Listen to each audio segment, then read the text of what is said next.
Good morning, Fruity Cutie. What's up? My name is Jeanette, also known as Ms.FitVegan. Today, we're going to learn how to pick out and eat a star apple. Okay, so star apple is a very rare fruit. It's really, really yummy. It's also known as milk fruit, and it's so good for you. I'm going to leave just a few of the benefits below. But the most important thing is learning how to pick it out. So first of all, you need it to have some give, more give than an avocado. Okay, so you need it to have give kind of like a ripe peach or a ripe nectarine, so that it is not hard anywhere and it is definitely, you can push your finger into it. Okay, so not like let's see, a mango doesn't need to have as much give as a star apple, okay? It kind of needs to be soft all over, and it doesn't have a smell, but you need to know that the green indicates nothing, okay? So there may be green patches, there may be purple patches. There are two different varieties. One is green and one is purple, and this fruit is really, really popular in places like Ecuador and Peru, I believe, and it also grows here in South Florida. So let's get into the star apple. And I also want to talk about how you should shop as a healthy human. So I spoke about this yesterday on my Misfit Monday call. And if you missed it, go to the live tab on my YouTube channel and you will see yesterday's call. It's about 2 hours. I have it every single Monday. If you would like a coach on your raw vegan lifestyle, then join us, okay? It's literally $11 a week, and you will meet all your new fruity cuties that will help you out. I will answer any questions at all that you have. You'll get accountable, you'll get support, you'll get guidance, lots and lots of recipes. You'll get my course for free. Check it out, misfitmondays.com. I'll leave the link below. Okay, so when you're shopping in the store, we are not going to look for things that we want. We are going to look for things that are ripe. Okay, so this is a really good example. For example, today I really, really want to eat this Sugar Kiss melon. I cannot because it's not ripe. It doesn't smell yet. So what I'm going to do is I'm going to eat this cantaloupe. Even though I really want the Sugar Kiss, I'm not going to be able to eat that because it's not ripe and it's not going to taste really good. Okay, yeah, if you want mangoes, fine, buy some mangoes, but you've got to also have ripe ones. Okay, so these are super ripe. I'm going to be eating these today. And so that is something that I really want to stress to you guys. Don't worry about what you want. Worry about what's ripe. Because even if you have a craving for something, if it's not ripe, it's not going to taste good. All right, so here's how we're going to cut into this star apple. We're going to put the knife about a 1/2 inch in, and we're going to go all the way around. It's very similar to opening a mangosteen. Okay, and so you're going to use the same exact technique with the mangosteen and the star apple. So let's continue. We're going to go all the way around, okay? And this is because it has a lot of seeds in it. It's an original fruit, okay? We're going to twist it open, and there you go. The reason it's called star apple is because, as you can see, it looks like a star inside. It has these very, very big seeds, and now this side obviously is ready to eat. Easy. This side, you want to just easily, simply take the seeds out. The seeds are really cool looking.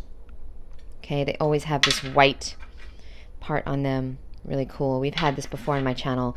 You know, if you're new here, I recommend you go back and you watch. I have almost 3,000 YouTube videos. Every single fruit you could ever want, I have done a video on it. Okay, and so this fruit is called milk fruit because it has similar properties to breast milk, and it's so, so nutritious. I like to just eat it with a spoon, okay? When it's good, it's really, really good. If it's not ripe, it's not going to taste like anything. You don't eat the skin. And personally, you see how it's kind of milky? I only eat the white part. I do not eat the purple part, okay? So, you can, but I recommend, sorry, it's so good, you focus on the white. because the purple doesn't really taste like anything. This tastes like a creamy lychee. That's how I would describe it. Okay, guys. So I'm going to eat the rest of my star apple. And it's also known as Calmito. Okay, and it has many other names, I'm sure. But grows here in Florida. And very important to note that if it leaves your mouth, if you eat it and it has a very negative effect on your mouth, kind of like an unripe persimmons, then you know it's not ripe. And you've opened it up, so you might as well toss it because it's not going to ripen after that. Okay, you've got to wait until it's perfectly ripe. You probably won't find these in the stores near you because they are a pretty rare fruit and they're very delicate and they go bad very easily and they're not commercially grown. They're a tropical fruit that you want to get when you come here to Florida. So, love you guys. I am going to, this is a snack, by the way. This is a snack. And right after this, I'm going to open my breakfast, which is going to be a cantaloupe. Okay? Because when you're eating fruit, you need a large volume of fruit. So a little star apple, some little mangosteens, these are not good meals. Peaches, nectarines. I mean, you're going to have a lot of peaches, a lot of nectarines. But a melon, you see it's a pretty big size. There's a lot of fruit in here. Number one, you already know. You go smell it. And no, this is not organic. Most of my fruit is not organic. The star apple is not organic. None of this fruit none of my fruit this week is organic. Not even these peaches. Yeah, because I can't find really good organic fruit, and I don't shop at Whole Foods anymore. Okay?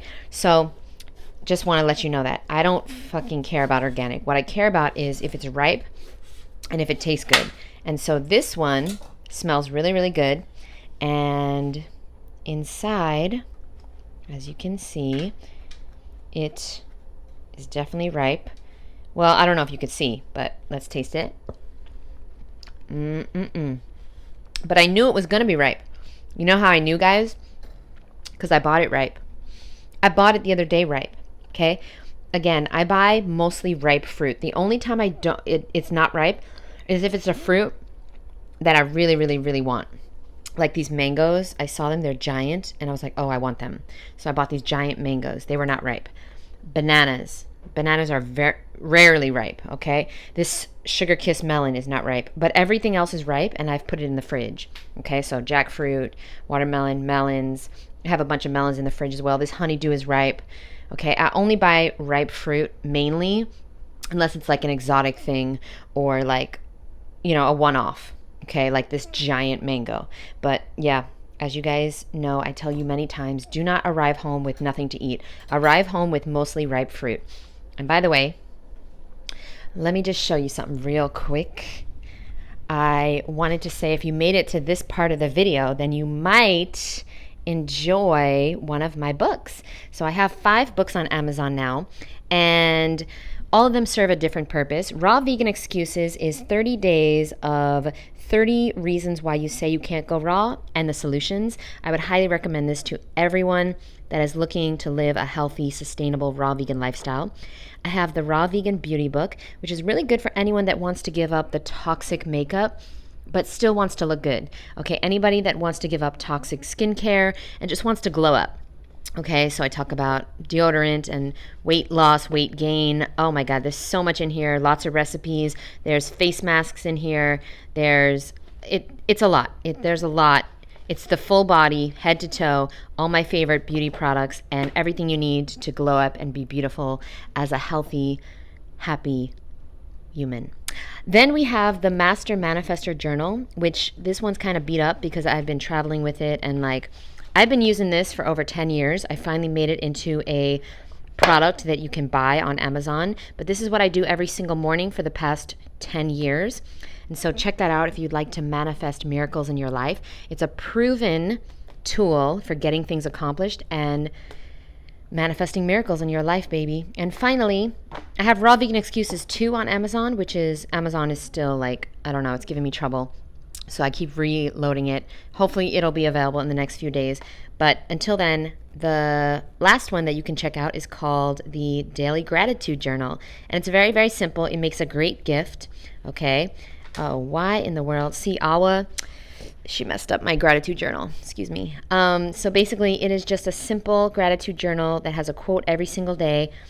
And then you write 11 things you're grateful for. And there's been a lot of studies on gratitude and exactly what it does for you when you do a gratitude journal, okay? So I just want you guys to know that gratitude is the secret to being happier. And if you're happier, you make better choices physically, mentally, emotionally. And you'll eat healthier and you'll exercise more and you'll look the way you want to look when you're happier. So that's why I made a gratitude journal, because I really believe in it and I wanted to make one.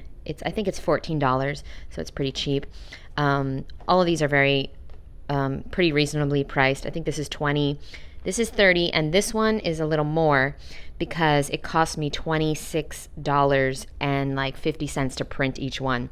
So this one is 300 pages of full color, and so it cost a lot, but worth it. I definitely recommend it. It's my most in-depth book, especially if you like pictures, and yeah, we got some before and afters there of me. So check this out. Highly recommend all of these, and I'll leave the links below, and I'll see you in the next episode. Bye, boo.